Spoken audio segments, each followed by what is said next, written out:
Assalamualaikum warahmatullahi wabarakatuh. Hari ini kita akan melanjutkan perkuliahan Sistem Manajemen Basis Data.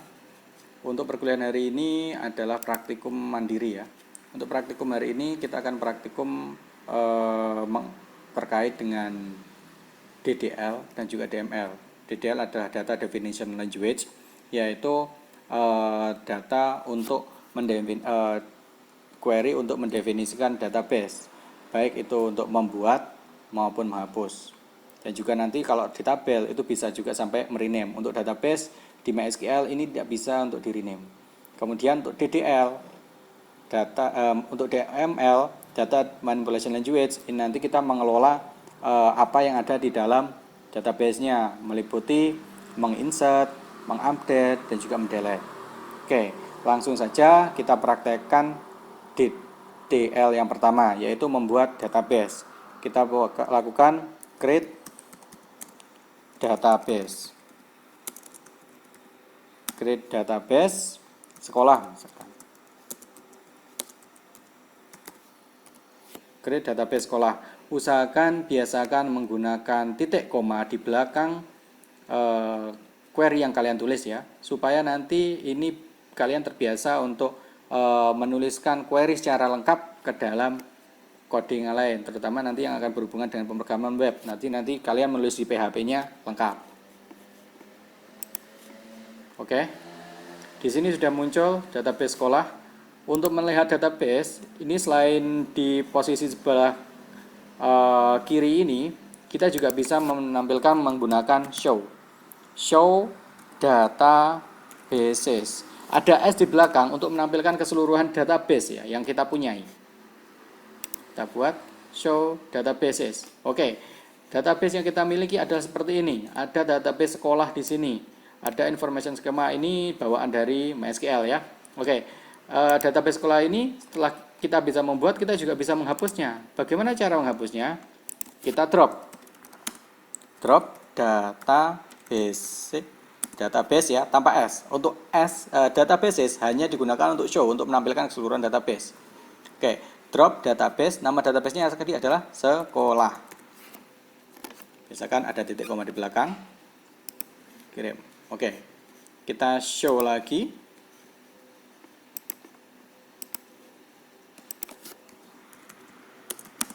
Show database koma, kirim. Oke, database sekolah sudah hilang. Begitu juga di kiri. Itu adalah bagaimana cara kita membuatnya menggunakan create, menghapusnya menggunakan drop, untuk menampilkan keseluruhannya kita pakai show. Oke, jelas ya. Kita buat lagi database yang akan kita kelola. Create database kuliah, titik koma, kirim. Oke, database kuliah ini ini database kuliah. Apakah sudah muncul? Kita cek show databases dan kirim. Nah, database kuliah sudah muncul ya. Sudah muncul database kuliah. Nah, oke. Berikutnya kita use database ini. Use kuliah. Ini maksudnya adalah kita akan membuat tabel yang akan kita masukkan ke dalam database kuliah. Ini supaya nanti kita tidak bingung, supaya sistem tidak bingung akan masukkan database tabel itu ke dalam database apa. Use kuliah. Dari sini berarti tabel yang akan kita buat berikutnya kita akan buat tabel. Nah, tabel-tabel itu akan dimasukkan ke dalam database kuliah. Oke. Setelah itu kita buat tabelnya. Create tabel mahasiswa. Oke. Create tabel mahasiswa. Yang dibutuhkan dalam data mahasiswa tentunya ada NIM ya. NIM kita gunakan integer karena NIM itu angka semua rata-rata ya. NIM integer. Oke, ukurannya kita batasi 10 saja. Kemudian nama keterangannya varchar. Kita beri 20 misalnya. Nah, urutannya seperti yang telah kalian laksanakan dulu di mata kuliah database, yaitu create tabel, nama tabel, kemudian dalam kurung, nama kolom, tipe data kolom, dan ukurannya. Nah, oke, kita lanjutkan lagi. Nama, setelah itu jenis kelamin. Nah, ini dalam membuat nama, penamaan ini, usahakan jangan sampai ada spasi ya. Jadi kalau memang jenis kelamin ini, kalau nggak mau gabung seperti ini, kita pisahkan dengan underscore. Itu masih dianggap satu karakter yang diperbolehkan. Dan karakter yang diperbolehkan di sini underscore ya. Jadi min itu juga tidak termasuk, tidak boleh. Yang bisa diperbolehkan salah satunya adalah underscore, bintang juga tidak boleh, dan seterusnya. Jenis kelamin, ini tipe datanya char, kita gunakan char saja, ukurannya 1. Oke, cukup seperti ini saja. Nah, tabel ini, kenapa kita perlu menentukan ukurannya masing-masing, supaya nanti di dalam sistem itu,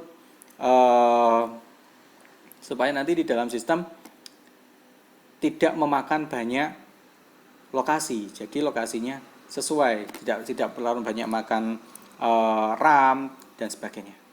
Oke. Nah, untuk tabelnya kita bisa lihat nanti di struktur.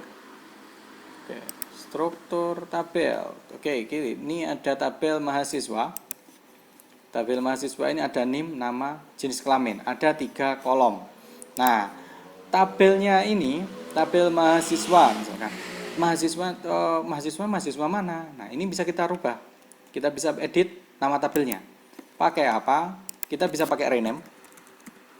Rename tabel mahasiswa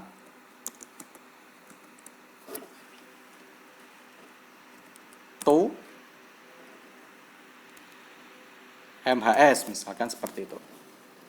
Kirim. Titik koma jangan lupa. Nah, tabelnya otomatis kita cek ya. Otomatis tabelnya akan berubah menjadi tabel MHS. Ini di refresh dulu. Oke, sudah muncul tabelnya MHS. Kita rename tadi.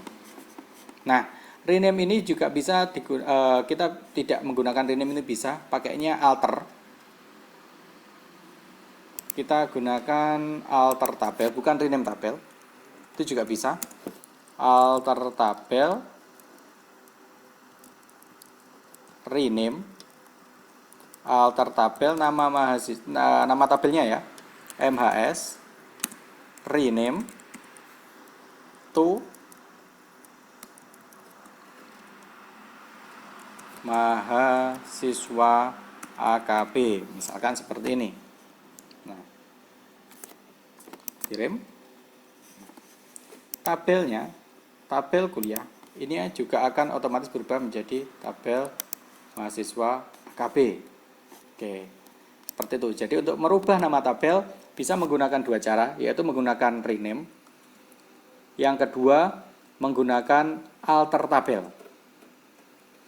Oke, berikutnya masih di data definition language. Kita misalkan tabelnya tadi kan isinya hanya 3 ya, tabel mahasiswa ini. Hanya ada NIM, nama, dan jenis kelamin. Kita mau merubah NIM, nama, dan jenis kelamin. Perlu ditambahkan alamat, perlu ditambahkan nomor telepon. Nah, maka kita alter tabel ya. Nama ini tolong untuk nama mahasiswa, nama tabelnya itu diingat-ingat. Untuk nama tabelnya tadi kan kita sudah rubah menjadi mahasiswa AKB, maka nama tabelnya juga harus disesuaikan. Jangan sampai nama tabelnya keliru. Nah, siswa AKB ini yang kita rubah adalah kolomnya. Kita tambahkan kolomnya. Kita tambahkan kolom alamat, dan yang kedua kolom nomor telepon. Add kolom ya, alamat, karena kita tadi ada 2, kita berikan dalam kurung alamat, tipe datanya varchar, ukurannya 50, nomor telepon. Tipe datanya varchar juga karena ada 0 ya. Ini bukan integer. Karena kalau integer diawali dengan 0, 0-nya itu pasti hilang.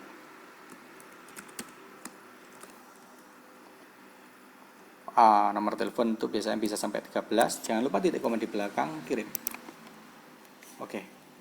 Kita cek bagaimana tabel mahasiswa kita. Oke, sudah bertambah NIM, nama, jenis kelamin, alamat, nomor telepon. Kemudian kita cek di strukturnya. Oke, di strukturnya ini belum ada primary key-nya. Oke, kita tambahkan primary key. Kita tambahkan primary key. Alter tabel mahasiswa AKB add primary key. Nah, ini langsung nama kolom yang akan kita jadikan primary key. Kalau untuk tabel mahasiswa tadi, tentunya yang akan kita jadikan primary key adalah NIM ya. Jangan lupa titik koma di belakang. Kemudian kirimkan. Oke. Ini kita refresh di struktur tabelnya. Nah, ada tambahan kunci di sini. Ini maksudnya adalah NIM ini sudah menjadi primary key. Dan primary key itu tidak boleh kosong. Jadi nanti mungkin jika datanya banyak, itu kita masukkan NIM-nya dulu. Namanya masih datanya belum dimasukkan. Itu masih bisa. Tapi NIM ini harus terisi. Karena dia merupakan primary key. Oke, berikutnya kita rubah misalkan nama ini mau kita rubah menjadi nama mahasiswa. Nah, ini kita rubah nama kolom. Kita rubah nama kolom alter tabel mahasiswa AKB. Tetap ya, untuk alter tabel urutannya setelah itu adalah nama tabelnya. Alter tabel mahasiswa AKB. Nah, kita ceng tadi adalah nama. Untuk penggantinya cukup dibatasi oleh spasi. Nama kita rubah menjadi nama underscore mahasiswa. Misalkan seperti ini. Tipe datanya jangan lupa ditulis lagi. Varchar. Ukurannya kita sesuaikan 20. Nah, kita rubah. Oke. Di sini nama ini seharusnya sudah berubah menjadi nama mahasiswa. Nah, ini tadi misalkan alamat di sini varchar 50. Ternyata alamatnya ada yang panjang sekali, Pak. Nah, ini bisa dirubah juga. Ini kita bisa rubah. Pakainya ceng, bukan. Ceng itu merubah sampai ke nama kolom. Kalau hanya merubah isi tabel, kita gunakan modify. Tadi yang akan kita rubah adalah alamat varchar. Misalkan 50 tidak cukup, kita rubah menjadi 70. Dikloma jangan lupa. Oke. Di sini varchar 50 ini akan berubah menjadi 70. Oke, seperti itu ya. Nah, ini semuanya menggunakan SQL. Jadi, kenapa kita tidak langsung saja membuat dari strukturnya ini? Langsung kita buat di sini ada plus, di sini langsung kita buat database baru dan seterusnya. Nah, itu kan kalau kita langsung menggunakan tampilan interface PHP-MyAdmin ini. Tapi ketika kita berada di dalam coding PHP, itu kita mau tidak mau akan terus berkutat ke dalam query MySQL. Untuk ini lanjut lagi materi. Untuk menghapus tabel, ini tinggal di drop ya. Drop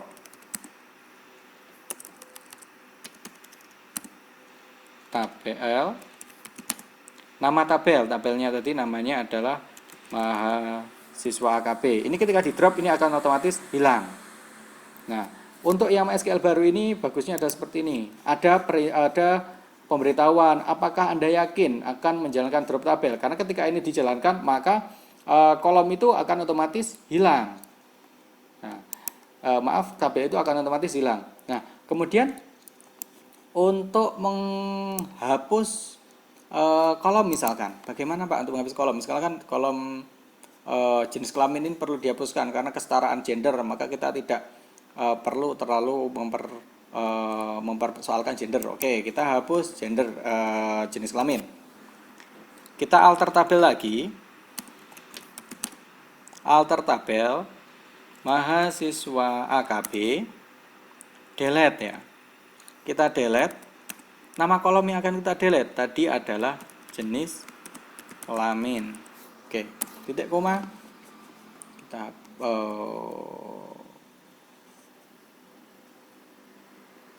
Oke, delete itu kita bisa menggunakan selain delete. Oh, ternyata delete langsung tidak mau. Oke, sebentar. Nah, kita tetap pakainya drop ya, bukan delete. Drop jenis kelamin. Jadi kita pakainya drop, bukan delete. Kita drop jenis kelamin.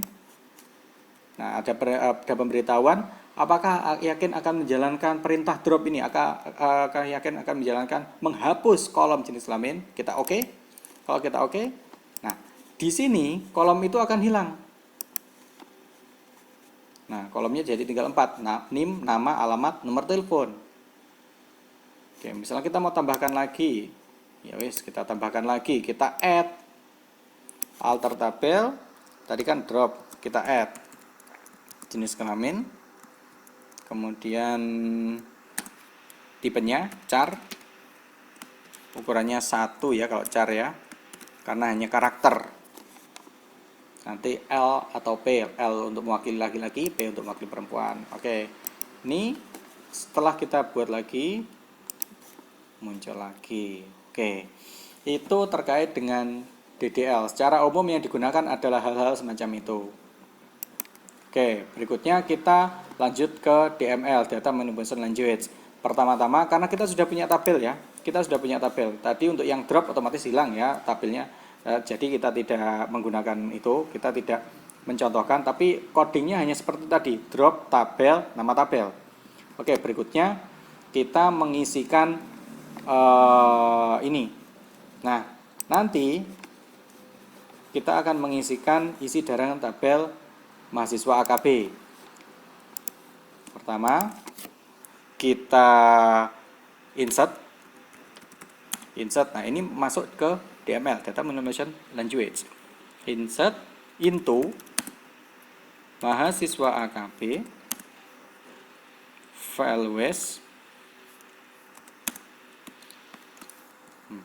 Kalau ini kita tidak memberikan nama kolom-kolom tertentu, ini nanti berarti urutannya sesuai dengan urutan yang ada di sini.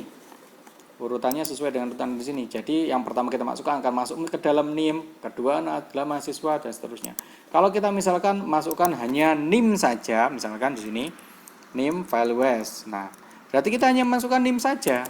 NIM tadi tipe datanya adalah integer, maka jangan sampai pakai tanda petik. Langsung saja kita isi nilai, misalkan 101, 20.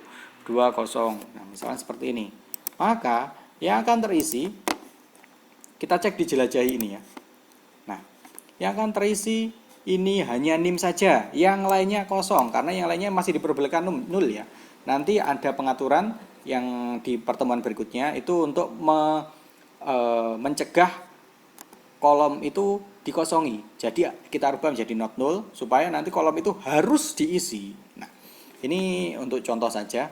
Jadi mengisikan NIM saja cukup, untuk yang lainnya 0 boleh. Nah, misalkan kalau tidak ada ketentuan urutannya bagaimana, ini ketentuan dari kolomnya kita hapus misalkan. Ketentuan dari kolomnya kita hapus. Sebentar.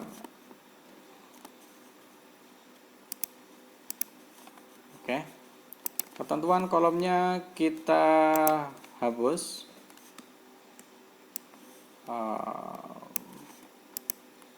Maaf. kolom kita hapus. Tadi kan insert into nama tabelnya mahasiswa AKB file wes. Nah, tadi kan di depan sini itu ada NIM seperti ini. Misalkan kita tidak menentukan urutan dari kolom yang akan kita isi. Jadi gunanya di depan ini ada nama-nama kolom itu untuk menentukan kolom mana saja yang akan kita isi. Nah, kalau tidak ada seperti ini, berarti yang kita inputkan adalah sesuai urutan dari nama-nama kolom ini. Jadi yang pertama kita inputkan akan masuk ke NIM, yang kedua masuk ke nama mahasiswa, ketiga masuk ke alamat, yang keempat masuk ke nomor telepon, yang kelima akan masuk ke jenis kelamin. Oke. NIM, misalkan kita masukkan lagi 1101, misalkan seperti itu, 5 digit saja. Berikutnya nama mahasiswa, nama mahasiswanya Andi misalkan. Kemudian alamatnya Jalan Sutomo nomor 1 Blitar.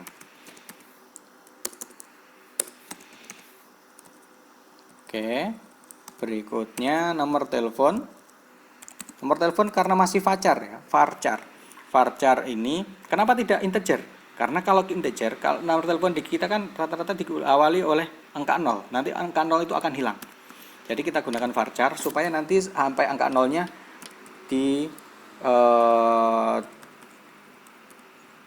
sampai angka 0-nya itu nanti bisa dibaca, bisa disimpan.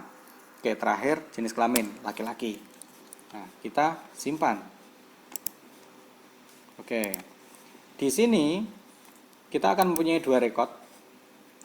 Kita akan mempunyai 2 data. Yang pertama adalah data dengan NIM 10120, isinya yang lainnya 0. Yang kedua adalah NIM 11101. Nah, misalkan tadi kita sudah berhasil untuk menginsert ya, untuk menginputkan data ke dalam tabel mahasiswa AKB.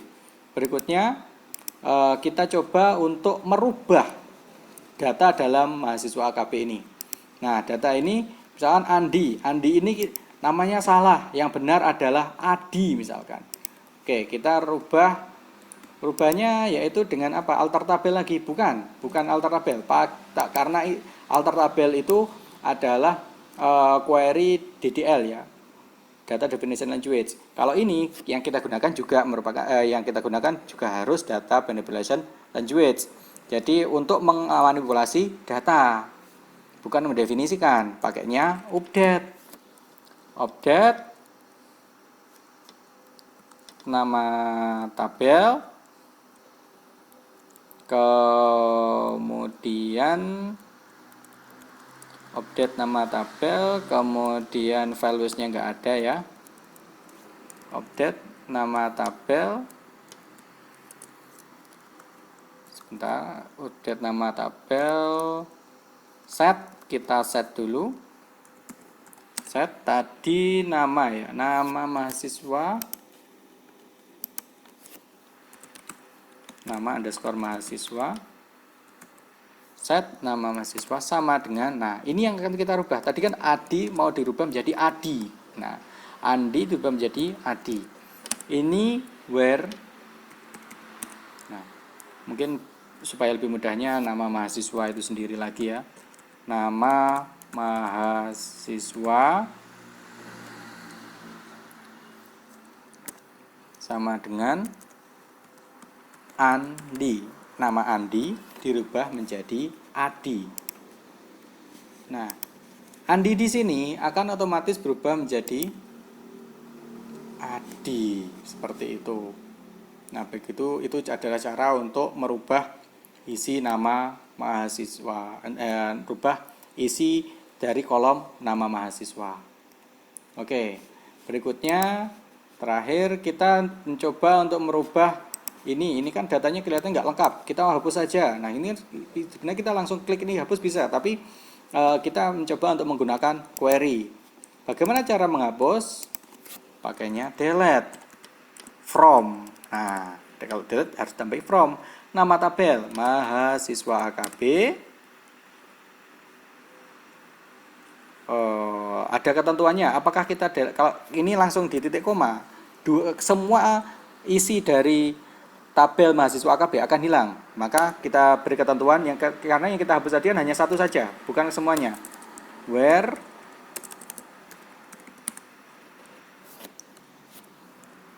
NIM sama dengan NIM-nya tadi 10120. Nah, ini harus ditentukan juga karena 10120. Ini harus diperhatikan juga. NIM ini tipe datanya apa? Kalau NIM ini tipe datanya varchar, harus ada tanda petiknya. Karena NIM ini tadi tipe datanya adalah integer, maka tidak boleh ada tanda petiknya. Seperti ini.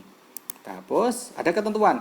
Apakah yakin akan menjalankan delete ini karena akan menghapus record ya?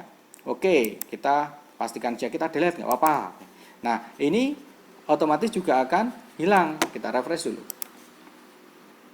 Oke, isinya tinggal satu. Jadi di sini tinggal Adi saja. Oke, seperti itu perkuliahan kita hari ini. Berikutnya untuk tugasnya akan saya kirimkan di Google Classroom. Silahkan kalian kerjakan. Sekian perkuliahan hari ini. Kurang lebihnya saya maaf. Assalamualaikum warahmatullahi wabarakatuh.